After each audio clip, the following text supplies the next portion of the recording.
Capítulo 4. Coroa. O vestido que o Kaiser manda para que eu use é de um vermelho vivo, sem mangas e com as costas quase totalmente nuas. É semelhante ao estilo simples e solto que meu povo usava antes da conquista. Estranhamente, nos anos recentes, a moda astriana tornou-se popular entre as cortesãs mais jovens, em contraste com os pesados e estruturados veludos que as calovaxianas usavam quando chegaram, mas não creio que o Kaiser o escolheu pensando em moda. Com os ombros e as costas expostos, minhas cicatrizes ficam às vistas e sua mensagem pode ser compreendida com mais clareza. Ástria está derrotada. Ástria está destruída. Ástria não existe mais. Sempre tive vergonha da pele vermelha e coberta de cicatrizes de minhas costas. O registro das rebeliões de Ástria pode ser visto ali. Cada vez que piratas astrianos afundavam um dos navios do Kaiser, cada vez que uma das minas tentava se revoltar, cada vez que um escravo cuspia em seu mestre, esse fato era esculpido em minha pele. As cicatrizes eram feias e monstruosas, um constante lembrete do que sou. Agora, porém, sentada diante do espelho da penteadeira enquanto roo a trança meus cabelos, não há vergonha que sinto. Agora um ódio renovado escorre por minhas veias como a água do gelo que derrete. Venho reprimindo-o por tanto tempo que é uma sensação boa finalmente deixá-lo me dominar. No entanto, trata-se de uma aura de ódio sem objetivo. Ela precisa de foco, precisa de um canal, precisa de um plano. Mas estou isolada aqui. Não há ninguém a quem eu possa recorrer em busca de ajuda. Tudo o que sei do que aconteceu fora do palácio vem das conversas ouvidas, por acaso, entre os cortesãos calovaxianos. E, em geral, a notícia já foi filtrada por tantas pessoas quando chega a mim que não sei quanto há de verdade nela. Existem astrianos na capital, mas todos são escravos, a maioria é mais jovem do que eu e são mantidos desnutridos e fracos. E, embora eu me odeie por pensar nisso, não tenho certeza de que posso confiar neles. O tenho. Embora só de pensar nele eu tenha vontade de vomitar outra vez, não posso negar que se há alguém que provavelmente tem informações precisas sobre rebeliões astrianas, é ele. Existe a possibilidade de Cres ouvi-lo dizer algo relevante, mas o mundo fora do palácio não a interessa muito. Portanto, não parece provável que ela vá se lembrar de alguma coisa importante. Não. Eu terei de falar com o próprio Ten essa noite, ainda que estar perto dele sempre me faça sentir como se tivesse 6 anos novamente, vendo-o cortar a garganta de minha mãe. Tenho certeza de que ele não gosta de mim mais do que eu gosto dele, mas, se eu o encurralar com Cres ao meu lado, se arregalar os olhos e deixar a voz tremer enquanto finjo temer que Ampélio estivesse trabalhando com alguém, que quem quer que seja tentará vir e me levar dali, ele terá de me dizer alguma coisa. O mais provável é que me diga que não resta ninguém, independente de qual seja a verdade, mas, apesar de todas as suas habilidades na batalha, o Ten é um péssimo mentiroso. A própria Cres uma vez me apontou sinais que o entregam, como a pele ficar vermelha sob a longa barba loura que cobre quase todo seu rosto, como ele exagera no contato visual, como suas narinas se dilatam. De uma forma ou de outra, terei uma ideia melhor do que está acontecendo com a rebelião. Roa prende outra trança na parte posterior de minha cabeça com um grampo. Seus olhos encontram os meus no espelho e por um instante eu poderia jurar que ela lê meus pensamentos tão claramente quanto palavras em uma página. Seus olhos se estreitam, mas, após um momento, ela os desvia, trançando a última mecha do meu cabelo e prendendo-a no lugar. Ouve-se uma batida na porta e, sem esperar, uma criada entra com uma caixa de ouro, a parte final do meu traje. Dentro dela uma coroa criada a partir da que minha mãe usava. um arco de chamas que atravessa a testa e se ergue por alguns centímetros, lambendo o ar. Roa a coloca em minha cabeça com um toque muito leve. Essa é uma rotina porque já passamos tantas vezes que perdi a conta, tanto que já se tornou banal, mas dessa vez é diferente. Dessa vez, me permito lembrar que minha mãe às vezes me deixava pôr sua coroa, que era grande demais e descia até meu pescoço. Entretanto, enquanto a coroa de minha mãe era forjada em ouro negro e engastada em rubis, a que o Kaiser me manda é moldada em cinzas e, assim que Roa a coloca no lugar, ela começa a se desfazer, deixando rastros em meus cabelos, pele e vestido.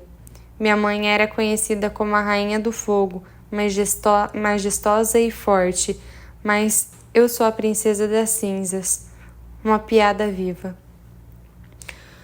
Os olhares pousam pesadamente em minha pele assim que entro no salão de banquetes, seguido por sussurros e risadinhas que fazem meu rosto esquentar. Flocos de cinzas caem a cada passo que dou, a cada infinitesimal movimento de minha cabeça, esvoaçando de encontro às maçãs do rosto, aos ombros e ao peito.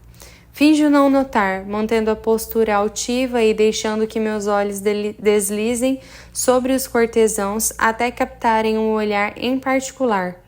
Os olhos do Prince são tão iguais aos do pai que meu peito se comprime até que eu mal consiga respirar.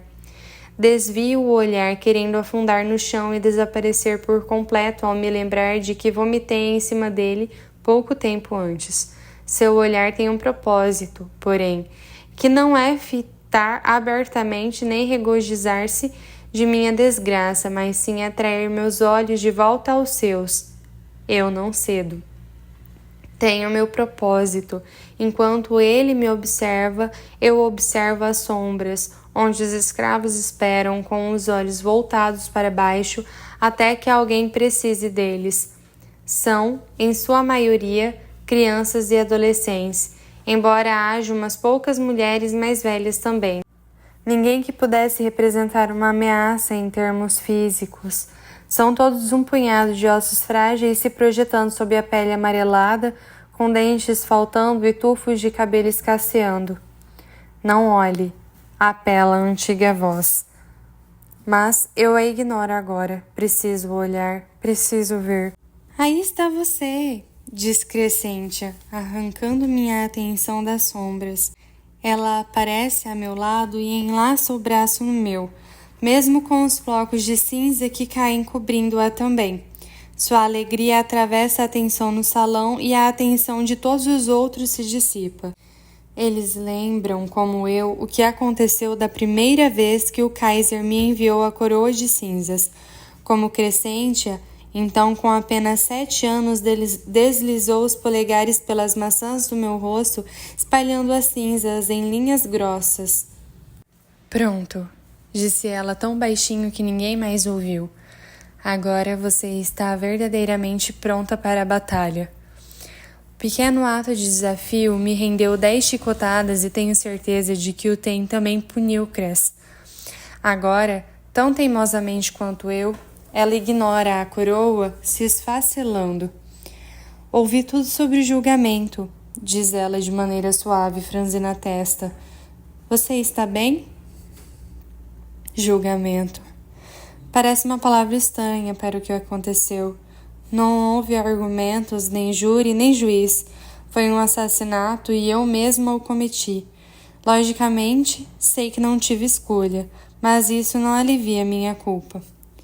Está feito, digo a ela, fazendo um gesto de dispensa com a mão, como se fosse fácil me livrar da lembrança da lâmina cortando a pele de Ampélio.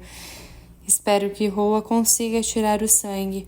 Era um vestido muito bonito, não acha? Ah, sim. Morro de inveja, Tora. O amarelo fica horrível em mim, mas em você cai muito bem. Diz ela, apertando meu braço enquanto nos guia até a extremidade da mesa de banquete, longe da família real e do olhar prescrutador do príncipe Soren. Com o estômago contraído, noto que o Tem não está aqui. Deve ter partido de novo para outra batalha, outra invasão, outra carnificina. Princesa das Cinzas, a voz do Kaiser gela minha espinha, mas reprimo um tremor quando me viro para ele. Um sorriso agradável a postos. Seus olhos azul claros são duros por cima da taça de vinho, erguida em um falso brinde para mim. Seu rosto inchado já está vermelho por causa do álcool. Você é a convidada de honra.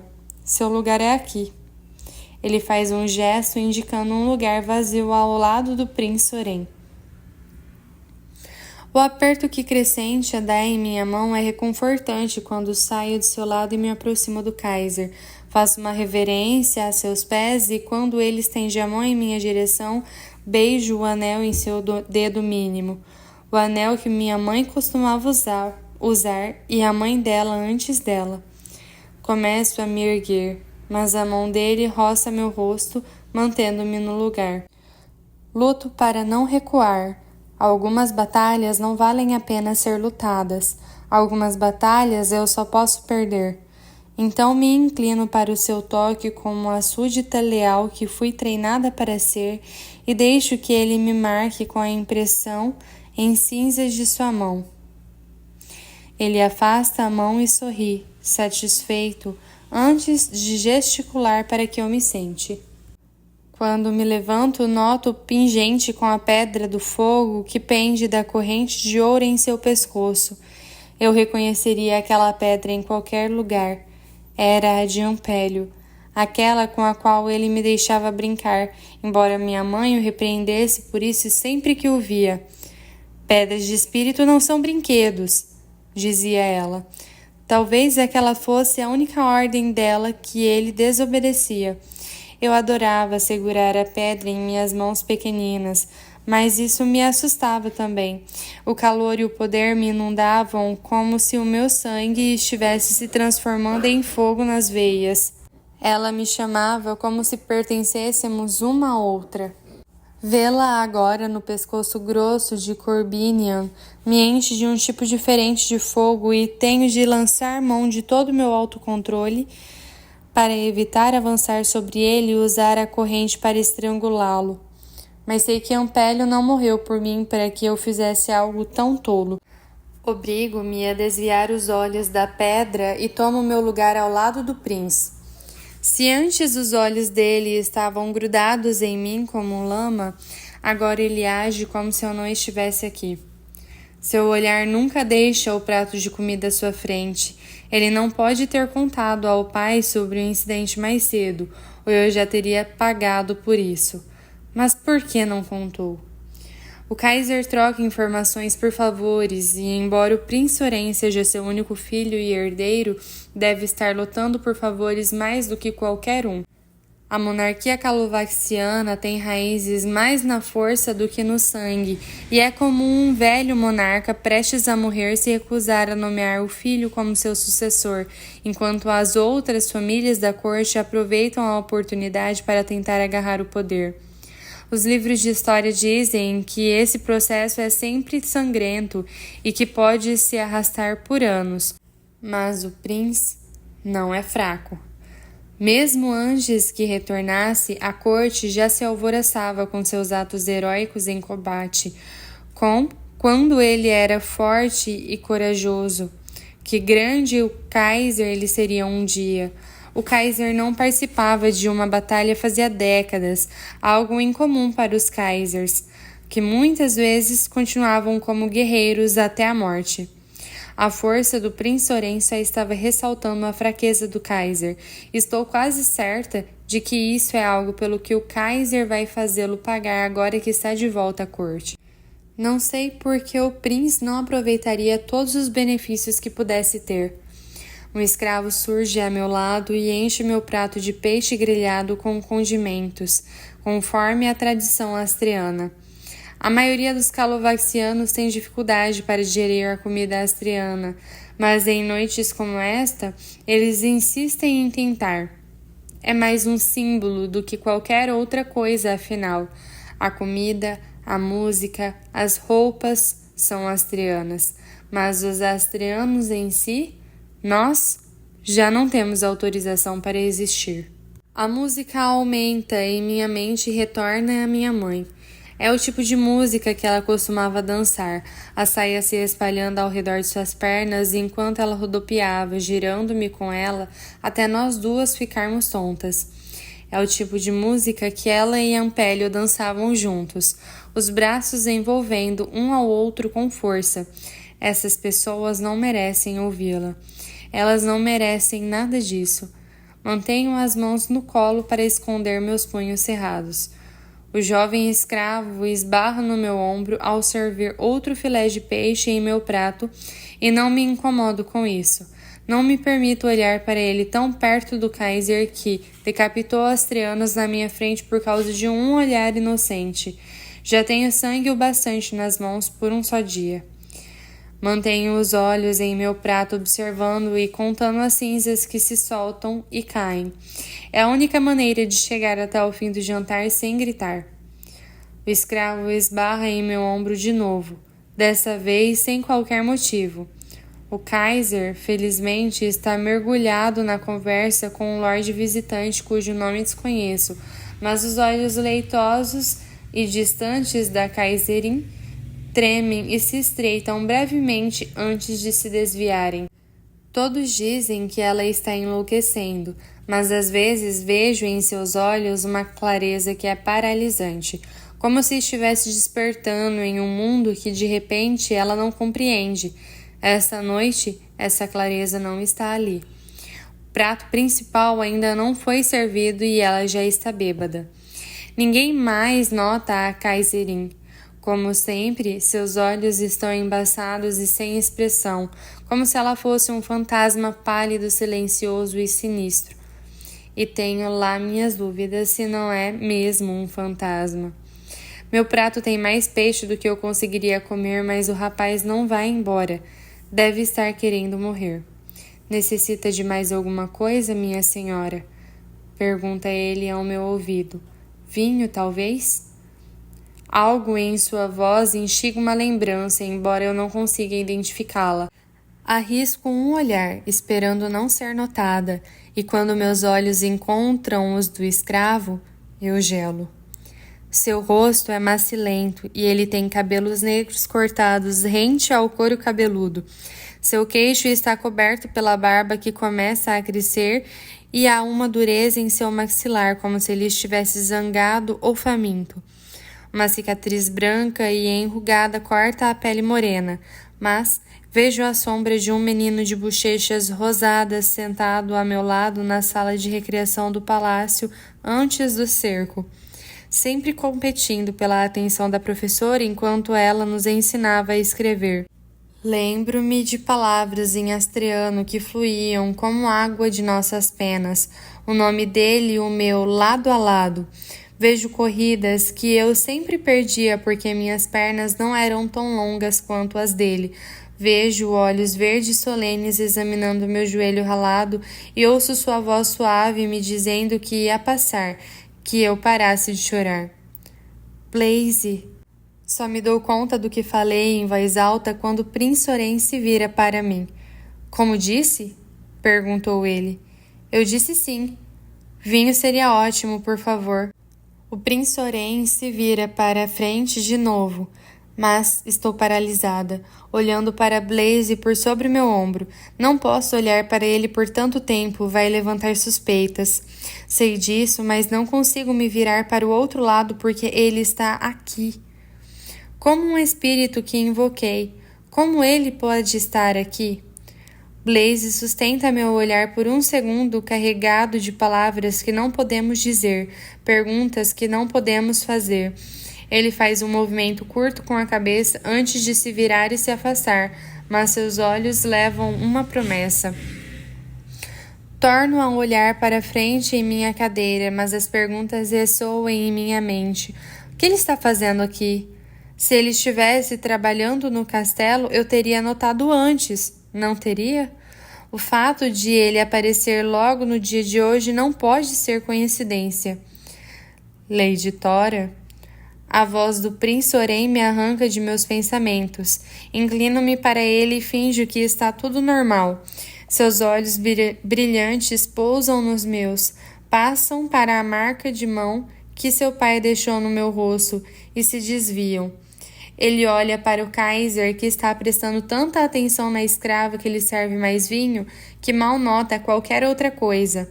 Ela é mais jovem do que eu, 14 anos talvez. Isso me causa arrepios, mas não é nada do que eu não tenha visto. No entanto, a voz do Príncipe Oren é suave, quase inaudível, acima da música e das conversas. Sobre o que aconteceu, lamento muito, Alteza. Interrompo, voltando a atenção de novo para Soren, subitamente constrangida. Por favor, entenda que eu estava em choque.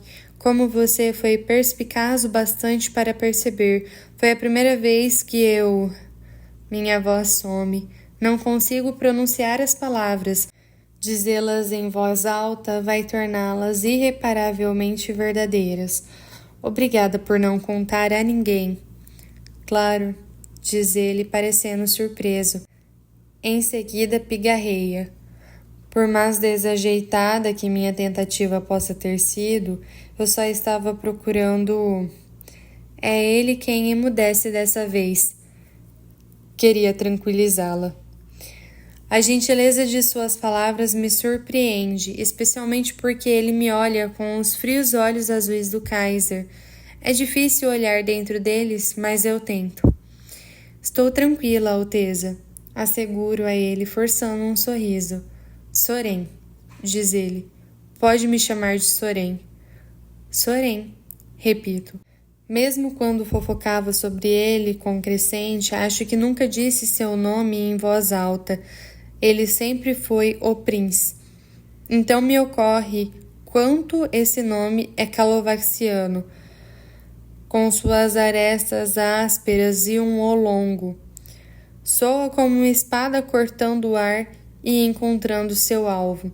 É estranho o poder que os nomes exercem sobre nós. Como pode haver uma diferença tão grande entre Tora e Teodósia, quando ambas são eu? Como é possível que apenas dizer o nome de Soren em voz alta torne tão mais difícil colocá-lo no mesmo nível do Kaiser, do Ten e de todos os outros guerreiros calovaxianos? Então você deve me chamar de Tora, digo, porque é a única resposta que posso dar, mesmo que o nome tenha um gosto amargo em minha boca. Tora, repete ele baixando a voz. O que quis dizer antes foi que me lembro da primeira vez que matei, e acho que isso vai me assombrar para sempre. Mesmo que fosse apenas a ralé astreana? Pergunto, lutando para evitar um tom mordaz na voz. Não devo ter conseguido, porque ele fica em silêncio por um instante. Uri, Gavriel, Kiri, Nick, Marius, Dominique, Ratos, Silas e Vaso. Diz ele, contando nos dedos. Demoro um momento para me dar conta de que está listando os nomes dos homens que ele matou há 7 anos. O que meu pai matou se chamava Ilias. Não é algo de que eu me orgulhe. Lamento se fiz com que acreditasse no contrário. As palavras são rígidas e têm as sílabas finais omitidas, mas não há como confundir o sentimento por baixo delas, esforçando-se para se libertar.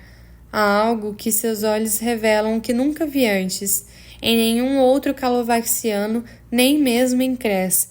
Antes que eu consiga decidir como responder, Blaze surge em meu ombro de novo, vertendo vinho cor de sangue em minha taça.